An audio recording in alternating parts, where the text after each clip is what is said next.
खाकरपुर एक खामोश मिट्टी से बना गांव था, जहां हर दर वो दीवार पर वक्त के जख्म सबत थे।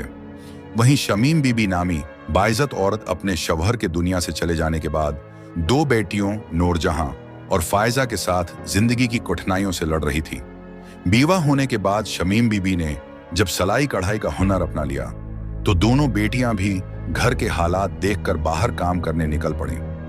कभी गांव की औरतों के बच्चों को संभालना, कभी हांडी रोटी का हाथ बटाना। एक दिन नूरजहां और फायजा जंगल के रास्ते से वापस आ रही थीं कि वो रास्ता भटक गईं और शाम होते होते गहरे जंगल में जा निकले, जहां खौफ, सन्नाटा और दरख्तों की सरगोशियां उनका ताक़ुब कर रही थीं। अचानक झाड़ियों में हरकत हुई और एक शेर आहिस्तगी से सामने आया। दोनों बहनें सहम गईं, लेकिन शेर ने न धाड़ा न लपका। वो खामोशी से बैठ गया, जैसे बरसों की थकन लिए किसी को अपनी कहानी सुनानी हो। आहिस्ता आहिस्ता वो शेर उनका हमराज बन गया। कभी उन्हें दरख्तों से फल गिरा कर देता, कभी पानी के किनारे तक छोड़ आता। हफ्तों ऐसे ही गुजरे और ये जंगल उनका दूसरा घर बन गया और शेर उनका खामोश मुहाफिज। लेकिन एक दिन जब फायजा ने मां की अलमारी से उनके शौहर की आखिरी निशानी, एक पुरानी कढ़ी हुई चादर चराकर मेले में पहन ली, तो वहीं खो बैठी।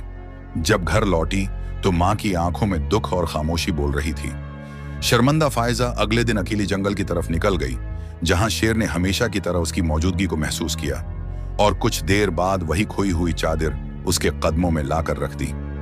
फायजा की आंखों से आंसू बहने लगे और दिल में एहसास जागा कि ये शेर सिर्फ जानवर नहीं, बल्कि उसके बाप की रूह का पहरादार है। बीउम्मा ने बाद में बताया कि ये शेर इन मर्दों की रूहों का साया है, जो सच्चाई, गैरत और कुर्बानी के साथ दुनिया से रुखसत हुए और अब वो इन बच्चों की हिफाजत करते हैं जिनके दिल में माँ बाप के लिए वफा बाकी हो। बरसों बाद जब नूरजहां अपनी बेटियों के साथ गांव वापस लौटी, तो फायजा अपने सहन में बच्चों को कहानी सुना रही थी। उस जंगल में एक शेर है जो सिर्फ उनके सामने आता है जिनके दिल साफ हों, जिन्होंने अपनी माँ के आंचल की इज्जत की हो और जिन्हें अपनी गलती का एहसास हो। एक बच्ची बोली, फिर चची, क्या वो शेर हमें भी मिलेगा? फायजा ने माँ की पुरानी चादर सीने से लगाकर कहा, अगर तुम सच्चे रहो तो वो खुद तुम्हें ढूंढ लेगा।